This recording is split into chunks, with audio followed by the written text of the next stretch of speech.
Ang daming nangyayaring pangit ngayon sa Pilipinas.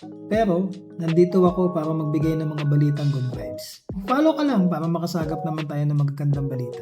Unang-una sa Tondo, may isang DNR project na ginagawang kabuhayan ng waste collection habang tumutulong bawasan ng baha sa Barangay 128. So, kudos dyan sa mga kasama natin sa DNR.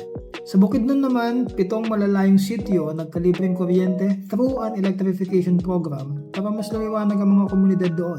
Sa Marinduque, mahigit 2,000 paru-paro ang pinakawalan bilang bahagi ng conservation efforts para sa local biodiversity. Sa Quirino naman, naglabas ang Quirino State University ng research-based agriculture books para mas magamit ng farmers ang practical innovations. Napakaganda nito, ilapit natin ang innovation sa ground mismo. Samantala, kinilala ang urban garden ng Tacloban National Agricultural School bilang example ng food security learning sa campus.